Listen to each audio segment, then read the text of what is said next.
إن كذلك نفعل بالمجرمين إنهم كانوا إذا قيل لهم لا إله إلا الله يستكبرون ويقولون أئنا لتاركو آلهتنا لشاعر مجنون بل جاء بالحق وصدق المرسلين إنكم لذائق العذاب الأليم وما تجزون إلا ما كنتم تعملون إلا عباد الله المخلصين أولئك لهم رزق معلوم فواكه وهم مكرمون في جنات النعيم على سرر متقابلين يطاف عليهم بكأس من معين بيضاء لذة للشاربين لا فيها غول ولا هم عنها ينزفون وعندهم قاصرات الطرف عين كأنهن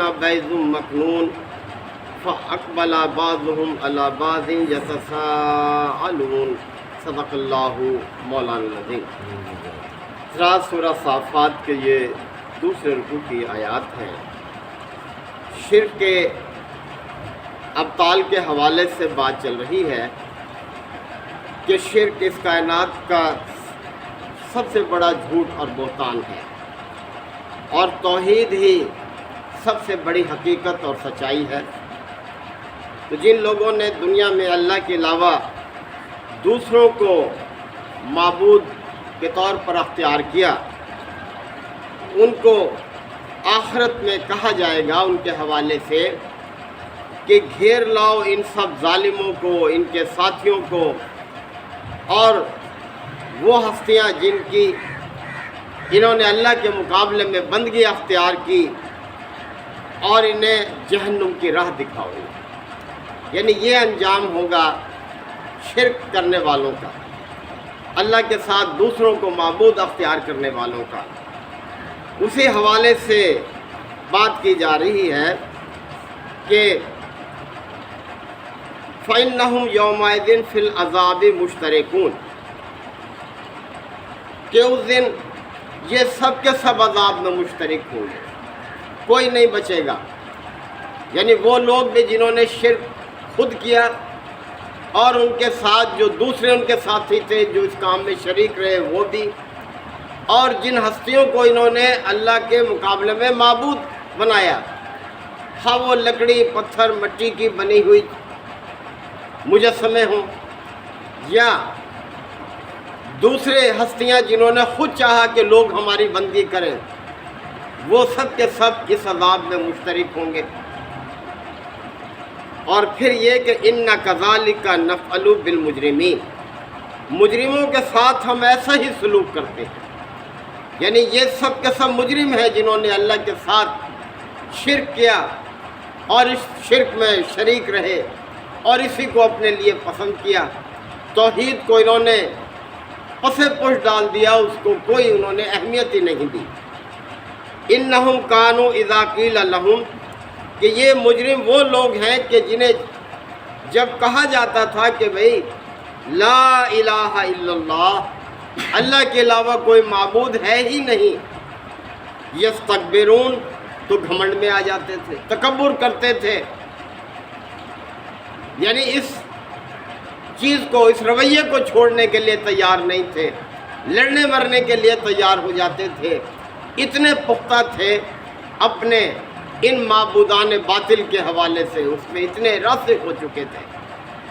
وَيَقُولُونَ، اور یہ کہتے تھے، اب دیکھیں ان کا قول اللہ تعالیٰ نے بیان کیا ہے کہ وہ یہ کہتے تھے أَإِنَّا لَتَارِكُو آلِهَتِنَا، کہ کیا ہم اپنے معبودوں کو چھوڑ دیں لِشَاعِرٍ مَجْنُون، ایک نعوذ باللہ ایک شاعر اور مجنون شخص کے کہنے پر چھوڑ دیں ہم؟ یعنی آپ علیہ الصلوۃ والسلام کو شاعر اور مجنون کہتے تھے، کہ ہم اس کے کہنے پر اپنے معبودوں کو چھوڑ دیں کہ جن کی پوجا ہمارے آباء و اجداد کرتے چلے آئے ہیں۔ اتنے پختہ تھے اپنے ان معبودوں کی بندگی پر۔ بل جاء بالحق، جب کہ ہمارا یہ بندہ تو حق لے کر آیا، یعنی جو کچھ اس نے پیش کیا وہ حق ہے۔ وصدق المرسلین، اور مرسلین کی تصدیق کی ہے اس میں۔ مرسلین کی تصدیق کے حوالے سے 3 معنی بیان کیے جاتے ہیں۔ ایک تو یہ کہ نبی کریم صلی اللہ علیہ وسلم نے تمام رسولوں کی تصدیق کی ہے کہ جتنے بھی پیغمبر اللہ کی طرف سے آئے وہ سب برحق تھے۔ دوسرے یہ مطلب بھی ہے کہ آپ صلی اللہ علیہ وسلم نے کوئی نرالی تعلیم پیش نہیں کی، بلکہ وہی تعلیم پیش کی جو سابقہ رسولوں نے پیش کی۔ سابقہ رسول جو تھے وہ بھی توحید، رسالت، آخرت اس کی تعلیم دینے والے تھے، لہذا نبی کریم صلی اللہ علیہ وسلم نے بھی اسی چیز کی تعلیم دی لوگوں کو۔ اور تیسرا مطلب یہ بھی ہے کہ رسولوں نے آپ صلی اللہ علیہ وسلم کے حوالے سے جو خبریں دی تھیں انسانوں کو، آپ اس کا مصداق ہیں، اسی کے مطابق تشریف لائے ہیں۔ سورہ صف میں بڑی واضح طور پر حضرت عیسیٰ علیہ السلام کی وہ بات موجود ہے، وہ تقریر موجود ہے جو انہوں نے بنی اسرائیل کو کی تھی، اور اللہ تعالیٰ نے وہ چیز بیان کی ہے سورہ صف میں کہ وَإِذْ قَالَ عِيسَىٰ ابْنُ مَرْيَمَ يَا بَنِي اسرائیل، یاد کرو وہ موقع جب عیسیٰ علیہ السلام نے بنی اسرائیل سے کہا تھا کہ انی رسول اللہ الیکم، میں تمہاری طرف اللہ کا رسول ہوں۔ یہ بنی اسرائیل حضرت عیسیٰ علیہ السلام کو بھی قبول نہیں کر رہے تھے، کہتے تھے یہ یہود جو تھے یہ سب بنی اسرائیل میں شامل تھے، بنی اسرائیل قوم یہ کہتے تھے ہم تو صرف اپنے پیغمبر کو مانیں گے، باقی کسی کو نہیں مانتے، یعنی حضرت موسیٰ علیہ السلام کی پیروی کریں گے، ان کے ماننے والے ہیں ہم۔ تو عیسیٰ علیہ السلام کا بھی انکار کیا، لیکن ایمان بھی لائے بہت سے لوگ ان پر۔ تو فرمایا گیا وہاں پر کہ یاد کرو جب عیسیٰ علیہ السلام نے بنی اسرائیل سے کہا تھا انی رسول اللہ علیکم، میں تمہاری طرف اللہ کا رسول ہوں، وَمُبَشِّرًا بِالرَّسُولِ مِن بَعْدِی، اور میں اپنے بعد میں آنے والے ایک رسول کی تمہیں خوشخبری دیتا ہوں، اسمہ احمد، اس کا نام احمد ہوگا۔ یعنی کتنی واضح خبر عیسیٰ علیہ السلام نے جو دی اس کو قرآن مجید نے بیان کیا۔ تو آپ تصدیق کرنے والے ہیں، یعنی مصداق ہیں ان باتوں کے جو سابقہ نبیوں نے آپ کے بارے میں کی تھی۔ تو فرمایا جا رہا ہے کہ بل جاء بالحق، جبکہ ہمارا یہ پیغمبر حق لے کر آیا ہے، وصدق المرسلین، اور مرسلین کی تصدیق ہے یہ، انکم لذائق العذاب العلیم، اور پھر ان مجرموں سے کہہ دیا جائے گا اب تم سب کے سب ایک دردناک عذاب کا مزہ چکھنے والے ہو، یعنی اب تمہارا انجام یہی ہے۔ وما تجزون، اور جو بدلہ بھی تمہیں دیا جا رہا ہے، الا ما کنتم تعملون، وہ وہی ہے جو تم عمل کرتے رہے، جیسا عمل تم نے دنیا میں کیا اب اس کے مطابق ہی تمہیں بدلہ دیا جا رہا ہے۔ الا عباد اللہ المخلصین، بس اس عذاب سے بچنے والے وہی لوگ ہیں جو مخلص بندے ہیں، یعنی جنہوں نے خالص اللہ ہی کی بندگی اختیار کی دنیا میں، وہ اس عذاب سے بچنے والے ہیں، اور ان کا انجام اللہ تعالیٰ نے بیان کیا ہے۔ دیکھیں کتنا خوبصورت انجام ہے، اس کی ہمیں فکر کرنی چاہیے، ہمیں اس انجام کی تیاری کے لیے کوشش کرنی چاہیے۔ فرمایا الا عباد اللہ المخلصین، اس دردناک عذاب سے بچنے والے وہی لوگ ہیں جنہوں نے خالص بندگی کی اللہ کی، کسی کی اور کو اس میں شامل نہیں کیا اللہ کی بندگی میں۔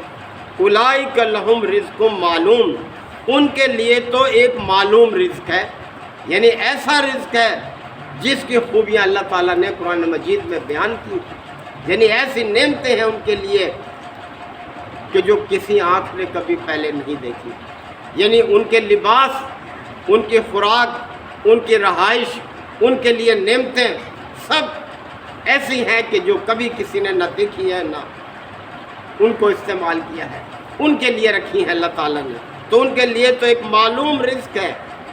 فواکہ، میوہ جات ہیں ان کے لیے، وہم مکرمون فی جنات النعیم، اور نعمتوں بھری جنت میں وہ عزت کے ساتھ رکھے جائیں گے، یعنی کوئی احسان نہیں جتلایا جائے گا ان پر، بلکہ ان کو پیش کی جائیں گی یہ نعمتیں عزت اور احترام کے ساتھ، اور وہ ایسی نعمتیں کہ جو کبھی ختم نہیں ہونے والی۔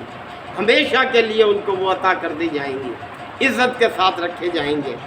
علی سرور متقابلین، اور تختوں پر آمنے سامنے بیٹھیں گے، وہ اونچی اونچی مسندیں ہوں گی ان کی، جن پر شاہانہ انداز میں وہ بیٹھے ہوں گے۔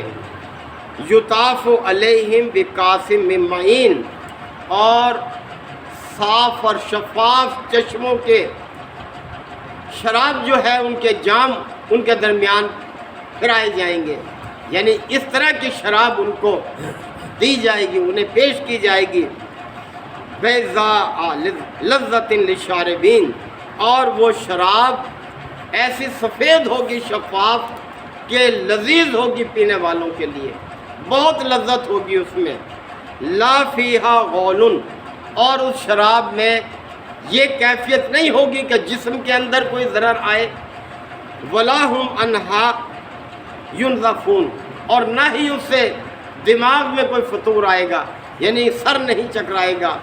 ایسے نہیں جیسے دنیا کی شراب پی کر لوگ اول خول بکنے لگتے ہیں، ان کا دماغ ٹھکانے نہیں رہتا، جسمانی کیفیت بھی ان کی بے حال ہوتی ہے کہ وہ اپنے بس میں نہیں ہوتی ان کے۔ ایسی شراب وہ نہیں ہوگی، پاکیزہ شراب ہوگی، جس سے نہ تو ان کے جسم میں کوئی ضرر آئے، نہ ان کا دماغ جو ہے اس میں کوئی خلل آئے، پینے میں لذیذ ہوگی۔ اور پھر اسی کے حوالے سے وَعِندَهُمْ قَاصِرَاتُ الطَّرْفِ عِین، اہل جنت جو ہوں گے ان کے پاس نیچی نگاہوں والی بہت خوبصورت عورتیں ان کے لیے ہوں گی، یعنی ایسی نگاہوں والی کہ جو انہی کی طرف دیکھیں گی جن کے حصے میں وہ آئیں گی، اور کسی اور کی طرف وہ نگاہ اٹھا کر بھی نہیں دیکھیں گی۔ ایسی شرم و حیا والی عورتیں اللہ تعالیٰ ان کو عطا کرے گا۔ کأنہن بیض مکنون، اور وہ عورتیں ایسی ہوں گی جیسے انڈے کے چھلکے کے نیچے چھپی ہوئی جھلی ہوتی ہے، یعنی انڈے کے نیچے جھلی جس میں انڈا لپٹا ہوا ہوتا ہے، کتنا نرم و نازک ہوتی ہے وہ جھلی اور شفاف ہوتی ہے، اس طرح سے وہ عورتیں جو ہیں وہ ان کے لیے ہوں گی۔ اللہ تعالیٰ نے دیکھے کیسے نعمتوں کا یہ اظہار فرمایا ہے، تو اس کے لیے فکر کرنی چاہیے۔ آگے بھی بڑی اور نعمتیں بھی اللہ تعالیٰ نے بیان کی ہیں۔ اب دیکھیں، یہ آخرت کی باتیں ہیں، غیب کی باتیں ہیں جو اللہ تعالیٰ نے انسانوں کے لیے بیان کر دی ہیں، کھول کر بیان کر دی ہیں کہ وہ ان کی طرف توجہ رکھیں، ان کے حصول کے لیے دنیا کی زندگی بسر کریں، صبر کے ساتھ زندگی بسر کریں، اطاعت اور بندگی کے ساتھ زندگی بسر کریں۔ یہی ہم سب کے لیے سبق ہے۔ اللہ تعالیٰ ہم سب کو عمل کی توفیق عطا فرمائے۔ وآخر دعوانا الحمدللہ وکفیٰ وسلام علی عبادہ الذین اصطفیٰ۔ ربنا آتنا فی الدنیا حسنہ وفی الآخرۃ حسنہ وقنا عذاب النار وادخلنا الجنۃ مع الابرار یا عزیز یا غفار یا رب العالمین۔ اللہم انک عفو کریم تحب العفو فاعف عنا۔ اللہم من احییتہ منا فاحیہ علی الاسلام ومن توفیتہ منا فتوفہ علی الایمان۔ یا شافی الامراض اشف مرضانا ومرضى المسلمین۔ یا قاضی الحاجات اقض حاجاتنا وحاجات المسلمین۔ اللہم اعز الاسلام والمسلمین۔ اللہم دمر اعداء الدین۔ ربنا تقبل منا انک انت السمیع العلیم وتب علینا انک انت التواب الرحیم۔ صلی اللہ تعالی علی خیر خلقہ محمد وآلہ وصحبہ اجمعین۔ سبحان اللہ۔